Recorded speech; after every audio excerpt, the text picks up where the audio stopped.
नमस्कार दर्शकों, स्वागत है आपका एशियानेट न्यूज हिंदी के इस खास कार्यक्रम में। आपके साथ मैं हूं श्रीकांत सोनी। कोरोना काल लगातार नकारात्मकता का भाव पैदा कर रहा है। लगातार संक्रमितों के मामले बढ़ रहे हैं। प्रियजनों की संक्रमितों की संख्या जैसे ही मिलती है, लोग भयभीत हो जाते हैं। आखिर हम इस महामारी से कैसे जीतें और कैसे सकारात्मक रहें, इसी पर बातचीत के लिए हमारे साथ बहुत खास मेहमान जूना पीठाधीश्वर आचार्य महामंडलेश्वर स्वामी अवधेशानंद गिरी महाराज जी हमारे साथ हैं। आचार्य जी, बहुत बहुत स्वागत है आपका एशियानेट न्यूज हिंदी में। जी धन्यवाद। स्वामी जी, पहला सवाल मैं आपसे यही करूंगा कि कोरोना काल में नकारात्मकता का भाव लोगों में आ गया है। कैसे हम इससे जंग जीते, सकारात्मक कैसे रहें, किस तरह से देखते हैं आप ये कोरोना काल? कोरोना महामारी का ये काल, जिसे वैश्विक संकट काल कहा गया है, इस समय पूरी मानवता में भय, असुरक्षा, उन्माद, अवसाद, आजीविका के संकट अथवा एक प्राणों की रक्षा के लिए भी एक निरंतर द्वंद्व पूरे संसार में है। ऐसा बहुत वर्षों के बाद हुआ है जब पूरी प्रकृति में एक चुप्पी सी है, सन्नाटा है। तो एक परिवेश में, पर्यावरण में, पूरे वातावरण में एक प्रकार जैसी सोच है, एक प्रकार का सा ही एक संवाद है लोगों के मन में। तो कभी कभी जो मन है हमारा, वो अज्ञानता, अविवेक के कारण, अविचार के कारण, चूंकि उसमें उस प्रकार का विवेक नहीं होता, मन उस तरह से उतना दृढ़ नहीं होता अथवा उसमें संकल्प का अभाव रहता है। प्राय वो नश्वर वस्तुओं को संभाल कर रखने की चिंता में रहता है। क्योंकि बहुत से पदार्थ हैं जिनकी वो चिंता में रहता है। शरीर भी एक प्रकार से नश्वर ही है। तो जितनी भी वस्तुएं हमारे पास हैं, वे सब नश्वर हैं, क्षणभंगुर हैं। उनकी चिंता हम सब में रहती ही है। तो पूरे संसार में एक प्रकार की चिंताएं, एक प्रकार के संवाद, एक प्रकार की परिस्थितियों को देखकर मानव मन में ये भय है। आपने ठीक कहा, जो नकारात्मकता है ये अज्ञान के कारण तो रहती है, पर इसे स्वाभाविक रूप से मन की दुर्बलता भी हम कह सकते हैं। जैसे अर्जुन के मन में भय था प्रकृति को लेकर, अपनों को लेकर। तो ये जो एक भय है, जिसे हम अभिनिवेश भी कह सकते हैं योग की भाषा में, इसका अर्थ है खो जाने का डर। यानी मनुष्य को ये डर निरंतर रहता है। खो जाने का अर्थ है मान खो जाने का, सम्मान खो जाने का, स्वास्थ्य और सौंदर्य खो जाने का, अपनों के अथवा प्रियजनों के खो जाने का डर, अथवा मादकता, मांसलता और अपने तिलस्म और अपनी चर्चाओं के खो जाने का डर। तो जो एक अभिनिवेश है, ये मानवीय दुर्बलता है और ये उस समय बहुत अधिक परिपक्व होती है जब इसे सकारात्मक बल नहीं मिलता। तो एक तरफ जब पूरे संसार में एक ऐसा वातावरण हो, तब बहुत अच्छे विचार रखे जाए अपने पास, शास्त्र का अभ्यास किया जाए, आत्म अभ्यास किया जाए। मैं एक और बात कहना चाहूंगा कि जो सत्यता है वो शरीर नहीं है, शरीर सत्य नहीं है। अपने स्वरूप, अपने स्वभाव, अपनी निजता, अपने अस्तित्व को, अपनी सत्ता को हम आध्यात्मिक वातावरण में पोषित कर सकते हैं। बस इसका एक उत्तर है, हम अच्छे विचार रखें, सद्ग्रंथों का अध्ययन करें, निरंतर इस भय से मुक्त होने के लिए शुभ संकल्प जगाएं। शास्त्र कहता है तन्मे मनः शुभ संकल्प मस्तु। तो जिसके पास जितना अच्छा संकल्प है, जितना अच्छा विचार है, वो इस युद्ध में जीत सकता है। ये एक अज्ञात शत्रु से हमारा युद्ध है, जो दृश्यमान नहीं है, जो दिख नहीं रहा है, पर विद्यमान है, हमारे आसपास ही है। तो उसका जो भय है वो बड़े विचार के साथ जीता जा सकता है। बिल्कुल। और स्वामी जी, जिस तरह से आपने जिक्र किया कि निर्भयता हमें होना है, मृत्यु से डरना नहीं है, और वो ज्ञान ही है जिसके जरिए आप निर्भय हो सकते हैं। लेकिन लोग मृत्यु से बहुत भयभीत हैं। कोरोना काल में लोग डिप्रेशन में जा चुके हैं, पैनिक हो रहे हैं। तो वो कैसे अपने आप को पॉजिटिव रखें, कैसे उनमें सकारात्मक ऊर्जा का संचार हो, वो भी आप बताएं। देखिए, जिस तरह की एक संवाद आप मुझसे कर रहे हैं, ऐसे संवाद भी हों निरंतर। क्योंकि प्राय जितने भी समाचार माध्यम है, जितने भी संप्रेषण के माध्यम है, अथवा जिस प्रकार से भी प्रकाशन के माध्यम है, जो कुछ प्रकाशन में आ रहा है, जो कुछ प्रसारण हो रहा है, वो उस समय भी एक बड़ा पैनिक तो है। मैं दिशा नहीं बदलना चाहता, पर देखिए, पता नहीं क्यों किसी एक अंतरराष्ट्रीय पत्रिका ने भारत के शब्द जलते हुए दिखाए। न जाने क्यों इस प्रकार का एक वातावरण बनाया गया कि सर्वत्र अशक्यता है, असमर्थता है, विवशता है, अथवा जैसे मानो हमने हार मान ली हो इस रोग के सामने।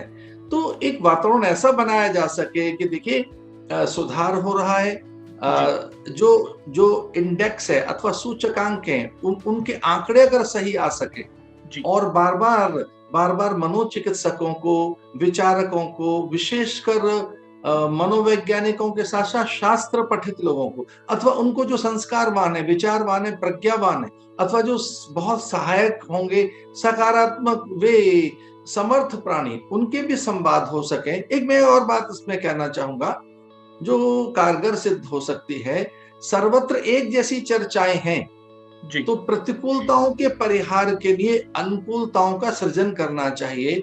घर में हम संकीर्तन करें, घर में हम अच्छी बुक्स पढ़ें, अपनों से संवाद करें, आयुर्वेदिक औषधि अथवा आहार के आश्रय में रहें। देखिए तुलसी, गिलोय, हल्दी, इससे बड़ी कोई चीज नहीं। आज पूरे संसार में चर्चा है हल्दी की। देखिए इन पिछले कुछ वर्षों में जिस तरह से योग गया है पूरे संसार में, योग के द्वारा, ध्यान के द्वारा, अथवा धारणाओं के द्वारा, प्राणायाम के द्वारा मन के भय को जीता जा सकता है।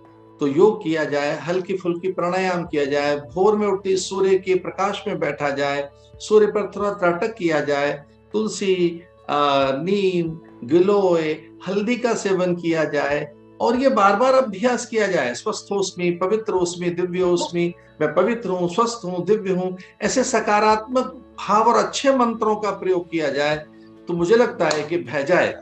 बिल्कुल। तो क्या आचार्य जी योग और आध्यात्मिक ये कोरोना के उपचार में क्या वास्तविक रूप से प्रभावशाली हैं? देखिए मैं ये कहता हूं कि मन को तो सबलता दी जा सकती है। इम्यूनिटी की जब बात हम करते हैं, रोग प्रतिरोधात्मक शक्ति की जब हम बात करते हैं, इस इम्यून सिस्टम की, तो मन की दुर्बलता भी इम्यून सिस्टम को बहुत दुर्बल बनाती है।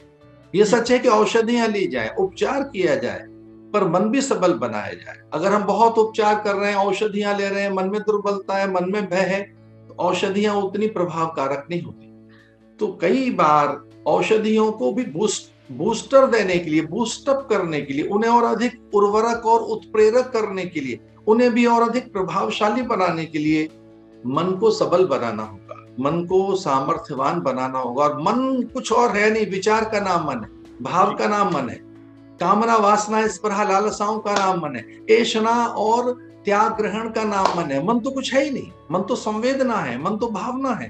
तो जितनी अधिक हमारी संवेदनाएं सकारात्मक होंगी, भावनाएं में स्नेह होगा, वात्सल्य होगा, अपनों के लिए विश्वास होगा। एक समय ऐसा आया जब हम संवाद करें, अपनों से संवाद कर सकते हैं, पंचतंत्र की कहानियां पढ़ लें, पुरानी तोता मैना की कहानी पढ़ लें, शास्त्र पढ़ लें। कितना अच्छा हो कि जो उच्च चरित्र हैं, उच्च आदर्श हैं, उन कथानकों को अगर हम पढ़ें तो मन में सबलता आएगी। जी आचार्य जी, यंगस्टर और जो छात्र हैं वो करियर को लेकर डिप्रेस हैं, क्या करें? उनके लिए किस तरह का आप गाइडेंस देंगे कि कैसे वो अपने आप को मोटिवेट करें और आगे बढ़ें और कुछ नया करें? जैसा कि प्राइम मिनिस्टर नरेंद्र मोदी भी कहते हैं कि विपरीत परिस्थितियों में ही प्रतिभा निकलती है। आप बहुत अच्छी बात कर रहे हैं, माननीय प्रधानमंत्री जी ने ये बात तो कही है, लेकिन मैं एक और बात कहना चाहता हूँ कि विपदा अवसर भी लेकर आती है, वो नाना प्रकार के अवसर लेकर आती है। तो मैं भारत के युवाओं से, यंगस्टर्स से ये कहना चाहूंगा कि कोई भी परिस्थिति ऐसी नहीं है कि सब दिशाएं और द्वार बंद हो गए। जीवन अंतहीन संभावनाओं का नाम है, एंडलेस अपॉर्चुनिटी हमारे पास है, एंडलेस, अंतहीन संभावनाएं अलग अलग अलग अलग दिशाओं में। तो मन, बुद्धि, चित्त, चेतना, विवेक को, शरीर को सुदृढ़ बना के रखा जाए। और ऐसे बहुत साइट्स हैं, सोशल साइट्स, इस तरह की बहुत अलग तरीके के कार्यक्रम हैं, इंटरनेट पर हैं, ऑनलाइन हैं, कि जब आप भाषा सीख सकते हैं। अब आप अपने तनाव, भय और कुंठा को जीतने के लिए कुछ कोर्स ज्वाइन कर लें, कुछ नहीं तो पुरानी पुस्तकें पढ़ लें। एक और बात है, कितना अच्छा हो कि आप अपने मन को ही पढ़ें और उसे अपने तरीके से ऑटो सजेशन देकर आप उसे और अधिक बलवान बनाएं। तो मैं युवाओं से कहना चाहूंगा, एंडलेस अपॉर्चुनिटी है, वो भयभीत न हो जाए। जीवन ठहर नहीं गया है, कोई रुक नहीं गया है, अब जीवन का अंत नहीं हो गया है। मुझे लगता है इसके बाद, इस चुनौती के बाद नए अवसर आएंगे, नए आयाम आएंगे, नई दिशाएं खुलेंगी, एक नया जीवन आएगा। इसलिए ऑलवेज बी पॉजिटिव। बिल्कुल। स्वामी जी, जिस तरह से पूरा डिजिटल हुआ है, वर्चुअल हो रही है सारी मीटिंग्स, ये भारत को एडॉप्ट करने में शायद 5 से 7 साल लग जाते, जो कि अब हो रहा है कोरोना काल में। आप बिल्कुल ठीक कह रहे हैं। ये संचार का युग है, संचार की क्रांति और सूचना की तकनीक का युग है। ये जी। युग ऐसा है कि जब बहुत उपकरणों के अधीन रहकर आप सही आंकड़े अर्जित कर सकते हैं और इस दिशा में भी आप अपना कैरियर बना सकते हैं। जी। तो कैरियर बनाने के लिए जो सही आंकड़े चाहिए, प्रामाणिक आंकड़े चाहिए, सही तथ्य और कथ्य चाहिए, वो सारा का सारा इस डिजिटल युग में संभव है। हाँ, इसमें एक बड़ी प्रसन्नता की बात है कि भारत बहुत आगे है। जी। जिस यूरोप को हम बहुत आगे समझते थे या अमेरिका को, वो नहीं है। मैं पिछले 30-35 वर्षों से अमेरिका की यात्रा कर रहा हूं और यूरोप की भी। तो जिस तरह से इस सूचना की क्रांति और अथवा संचार की और तकनीक की इस पद्धतियों को भारतीयों ने जिस ढंग से अडॉप्ट किया है, वो शायद वहां उतनी नहीं है। जी। जी। आचार्य जी, जैसा कि कहा जाता है कि जब पाप कर्म बढ़ जाता है तब कलयुग जो है वो करीब होने लगता है, यानी कि वो समय आ गया है। क्या आप ऐसा मानते हैं कोरोना की परिस्थिति के हिसाब से? मैं ऐसा मानता हूं कि हर पल शुभ है, पवित्र है, दिव्य है। प्रत्येक पल में अतुल्य तेज और सामर्थ्य है, नाना प्रकार की शक्तियां, विभूतियां और नाना प्रकार की ऊर्जाएं भरी हुई है हर पल में। तो हर पल में शुभता है, उत्कट तेज है, अतुल्य सामर्थ्य है, अद्भुत ऊर्जा है। बस उसे कोई प्रयोग करने वाला चाहिए। एक बार जब ऐसा आ गया हमारे सामने कि तो समय ही बेकार है, तो फिर बिल्कुल। हमारी ऊर्जा गलत दिशा में जाएगी। तो मैं ऐसा कहता हूं कि कभी समय खराब नहीं होता। हमारा आलस्य, हमारा प्रमाद, हमारी तंद्रा, जड़ता, हमारे भीतर की नकारात्मक प्रवृत्तियां उस पल को प्रासादिक नहीं बनने देती। हर पल को उत्सव बनाए। सांझ, भोर, दोपहर अथवा रात्र। मैं तो उजालों का उपासक हूं, पर रात का भी आभारी हूं कि उसने मुझे चंद्रा, निहारिका, नक्षत्र और आकाश गंगा की दूधिया तारे दिखाए। इसलिए ये न कहें हम के समय ठीक नहीं है। और कलयुग का अर्थ है कलयुग। कल माने कल पुर्ज। तो मुझसे पूछे कोई कलयुग क्या है, तो मैं उसको नए ढंग से परिभाषित करना चाहूंगा।